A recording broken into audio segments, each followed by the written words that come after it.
अपने मन पसंदीदा ड्रामा से जुड़े रहने के लिए अभी जाएं और मन ड्रामास को लाइक करें, सब्सक्राइब करें और बेल आइकन को प्रेस करना बिल्कुल ना भूलें। दर्द जलता रहा, हाँ, दर्द जलता रहा, हर खुशी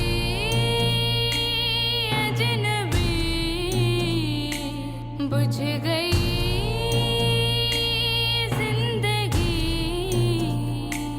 दर्द जलता रहा, दर्द जलता रहा। कोई फायदा नहीं है। चाची ने गुलाम रसूल की बेटी देख ली है और उन्होंने भी इनकार नहीं किया है, बल्कि एक दिन का टाइम मांगा है। अच्छा तो ये बात है। मैं अभी जाके चाचा गुलाम रसूल वालों को सबक सिखा के आता हूं। उनको शायद ये खबर ही नहीं है कि मल्लूक की बीवी हमारी बहन है। खलील, जल्दबाजी नहीं करो। अताफी आपके इस ठंडे मिजाज की वजह से आज ये हमारी बहन भुगत रही है, और ना उनकी क्या मजाल कि हमारी बहन के ऊपर दूसरी पहाज का सोचे। बेटा, जहाँ बेटी होती है ना, वहाँ ऐसी कोई बात अगर हमने कर दी ना तो मामला खराब हो सकता है। सही है अम्मा, सही है। मतलब कि इन नतीजों की डर की वजह से सारी जिंदगी हम बस भुगतते रहे। मेरा तो ये ख्याल है कि इससे पहले हुस्ना को अपने घर में होना चाहिए। अगर ये वहाँ होगी तो गुलाम रसूल वालों को भी पता चल जाएगा कि हुस्ना घर में मौजूद है। बाद में ये ना हो कि इसका ये मतलब है कि अब आप लोग उन सब की बातें मानते जा रहे हैं। खलील, जो मैं देख रही हूँ और सोच रही हूँ वो एक औरत ही कर सकती है। माँ का काम है बेटी का घर बचाना, वो छत जो भी हो, जैसी भी हो। अगर शोहर की नहीं है ना तो औरत छांव में होते हुए भी धूप में खड़ी होती है। बेटा,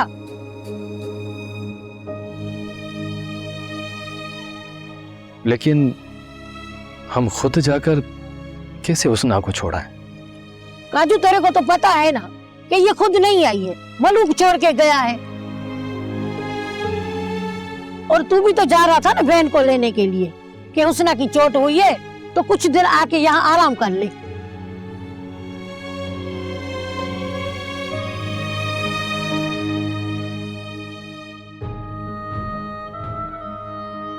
उनको ये फिक्र है कि मैं यहाँ रहूंगी तो उनका काम आसान हो जाएगा, और आप लोग को ये फिक्र है कि मैं यहाँ रहूंगी तो उनका काम आसानी से हो जाएगा।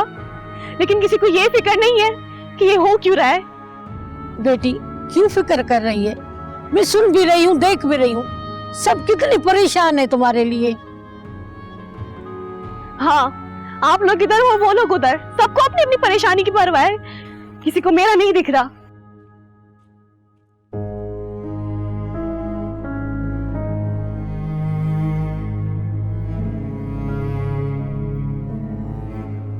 शुक्र है मालिक का, ये औरतें जा रही हैं, हम किसी आफत में नहीं फंसे, नहीं तो कोई ना कोई गुल जरूर खिलाती। फयाज को भी अकल आ गई है, इनके झांसे में नहीं आया।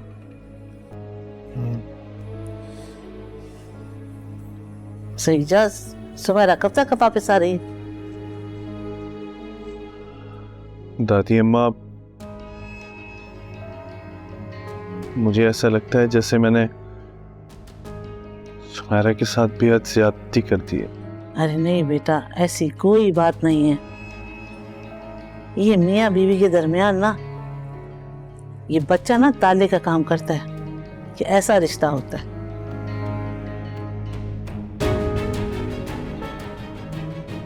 मुझे आपसे एक और जरूरी बात करनी थी। हाँ बोलो बेटा, क्या बात है? वो दरअसल मैं अच्छा हुआ दादी अम्मा आप भी यहाँ मौजूद हैं और अदा एजाज भी यहाँ मौजूद है। क्यों भाई, कोई खास बात है क्या?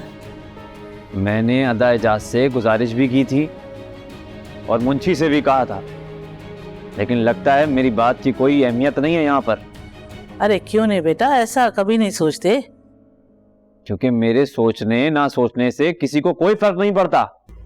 बड़ी अम्मा, मुझे भी आपसे सिर्फ यही बात करनी है कि मेरे भाई के दिल में मेरे लिए खलिश आ चुकी है कि इस जायदाद में से जो हिस्सा होगा शायद मैं उससे ज्यादा हिस्सा रख लूंगा। इसीलिए मैं ये सारी जिम्मेदारी आपको सौंपता हूं। आज से जो फैसला करेंगी आप करेंगी। मैं इस तरह इमोशनली ब्लैकमेल नहीं होने वाला। अच्छा,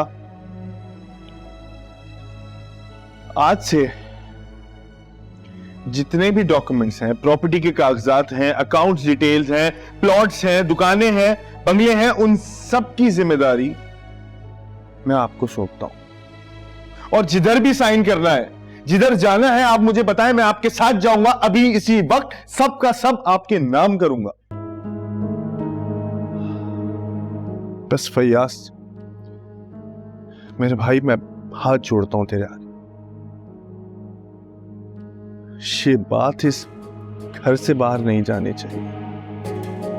ठीक है फैयाज, मैं मुंशी से कहती हूँ कि तुम्हारे बाप की वसीयत के मुताबिक तुम्हें तुम्हारा हिस्सा दिलवा दे। वसीयत मतलब? वसीयत? हाँ बेटा, वसीयत। हमारे बुजुर्ग वसीयत छोड़ के जाते हैं। लेकिन दादी अम्मा कहाँ है, किसके पास है? बेटा, एक तो वकील के पास है, दूसरा खानदानी कागज के साथ बैंक के लॉकर्स में जमा है।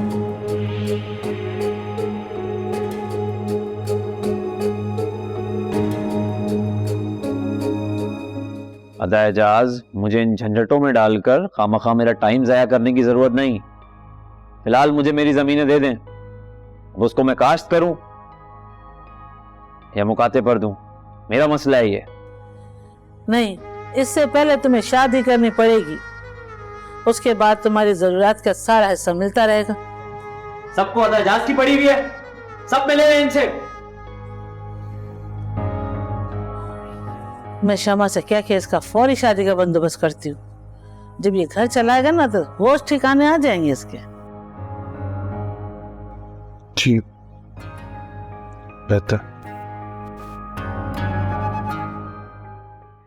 नूरा, तुम हर वक्त हवेली में रहती हो, तुम्हें तो उधर का सब कुछ पता होगा। नहीं सोनी, जितनी बड़ी हवेली होती है ना, उसके राज भी इतने ही बड़े होते हैं। अरे, मैं खजाने का राज नहीं पूछ रही हूँ। फिर क्या बात है? मुझे पूरी खबर है कि छोटे सरकार फयाज तुम पर बहुत एतबार करते हैं। इसमें क्या है, मैं ना होती तो कोई और होता। हवेलियों में इसी तरह होता है। देख, तू बात को घुमा नहीं। तुम पूछना क्या चाहती हो? मैं ये पूछ रही हूँ कि छोटे सरकार फयाज आखिर हम पर इतना गुस्सा क्यों हुए? मुझे क्या पता। देख नूरा, ये जो बात है ना, तुम्हारे और छोटे सरकार फयाज के अलावा किसी को भी पता नहीं है। मुझे बताओ। सोनी, तुम हवेली में पड़ा खजाने के बारे में तो नहीं पूछ रही, लेकिन तुम्हारे घर में पड़ा खजाना किसी की आंखों में आ सकता है। क्या मतलब? देखो, पहेलियों में बात मत करो। खजाना, राज, हवेली, क्या कहना चाहती हो? खुलकर बात करो। आजकल हुस्ना नजर नहीं आ रही। वो तो मैं कह गई है। अगर जमीन बचाना चाहती हो तो क्या? इस राज की चाबी हुस्ना के पास है। अगर वो कहेगी ना तो वो ये जमीन तो क्या, और भी जमीन दे देंगे। ये बात किसी को बताना मत, ऐसा ना हो मेरी खाली उधरवा लो। सुनो,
चलो ये बताओ, ख्वाब में देखा क्या?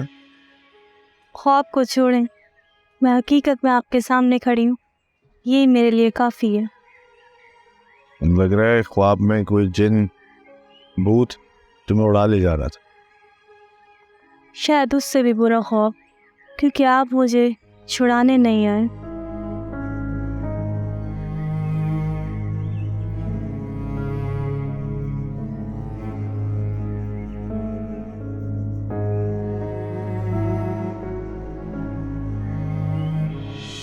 मैं अम्मा से कहूंगा कि मुझे दूसरी शादी नहीं करनी है। वो फिर भी नहीं मानी तो फिर हम अपनी झुग्गी बना लेंगे और दोनों साथ रहेंगे।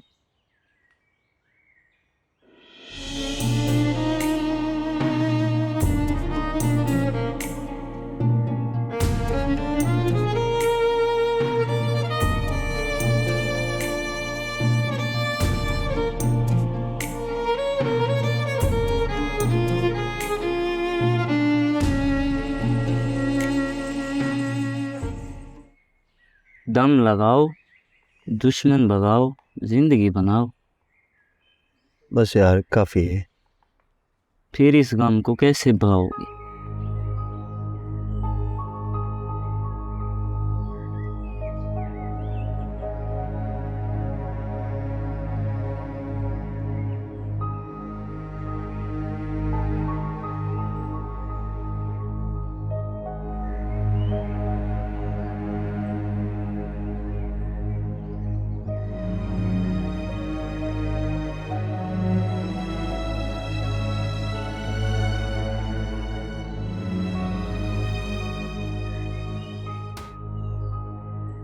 मालूम तो हुस्ना के बगैर कैसे रहेगा।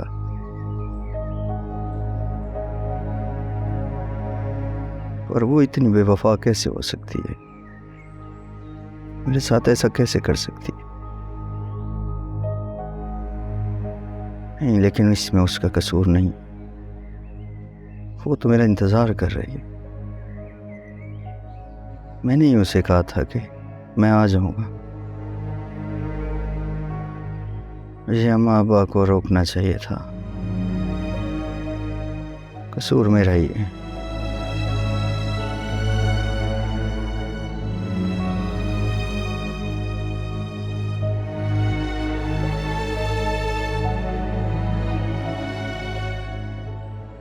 तुम खुद ही कह कर आए थे उसे।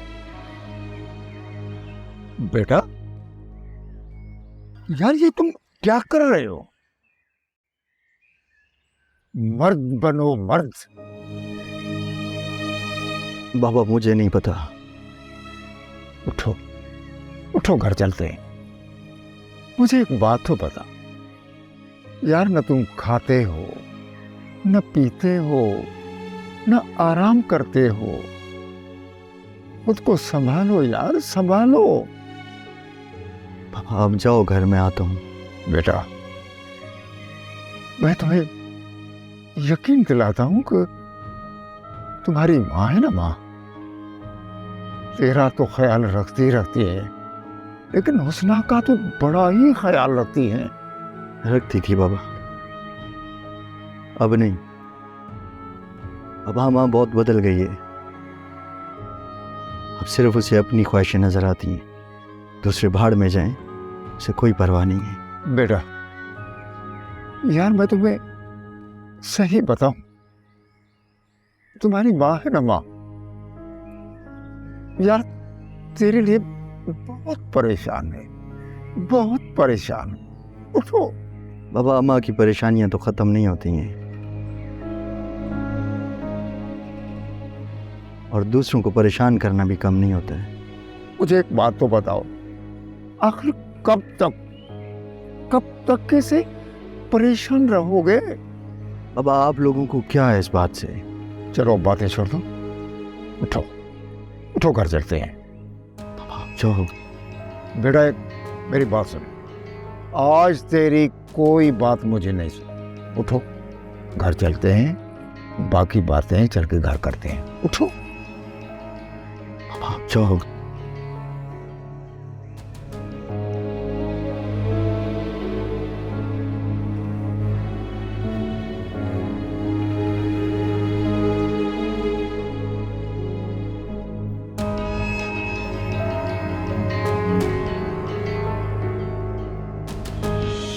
अभी आपका यूं अचानक आना और इस तरह चुप चुप रहना मुझे कहीं खटक रहा है कि कोई बात है जो मुझसे छुपाई जा रही है। नहीं तो खलील, ऐसी कोई बात नहीं है। देख मेरी बहन, तुम्हें मेरे सर की कसम है, मैं तुमसे वादा करता हूं कि मैं कोई भी गड़बड़ नहीं करूंगा। मुझे बताओ। अरे तो जब कोई बात ऐसी है ही नहीं खलील, तो मैं तुझे क्या बताऊं? मैं बता दूंगी, लेकिन खैर तो अभी इस मामले को छोड़ दे।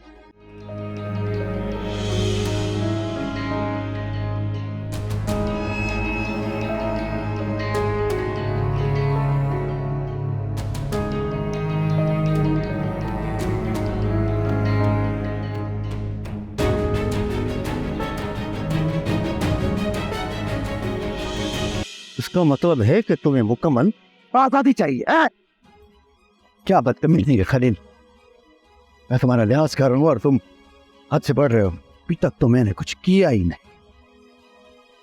जब तुम हड्डी और पसली तोड़ूंगा ना, तब तुम्हें लगेगा कि मैंने कुछ किया है, और अगर तुम बाज नहीं आए तो मैं ये भी कर सकता हूं। तुम अपनी हद पार कर रहे हो खलील।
एजाज,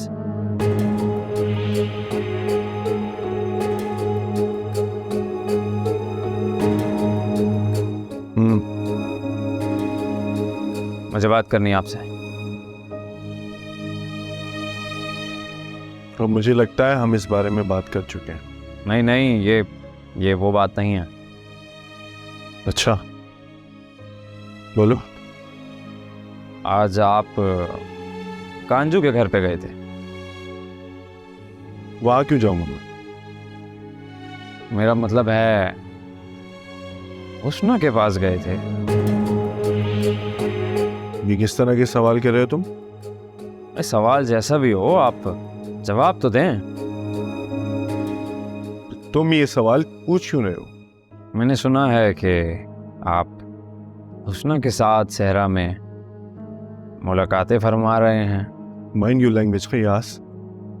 हाँ हाँ, मैं अपनी ज़बान पर और अपने लहजे पर काबू रखूंगा, लेकिन आप भी थोड़ा अपने दिल पर काबू रखें।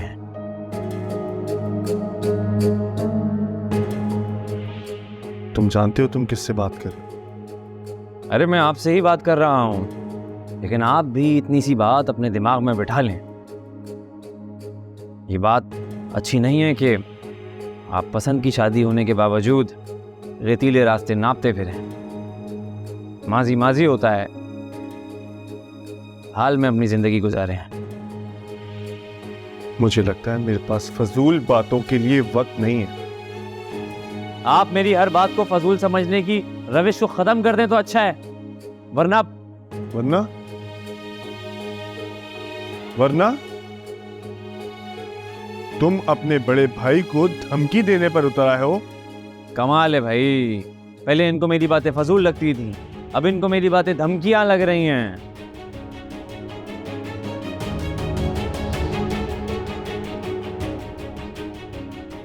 क़यास, तुम मुझे बताओ तुम चाहते क्या? ये बातें वही इंसान करता है जिसको सब कुछ पता होता है।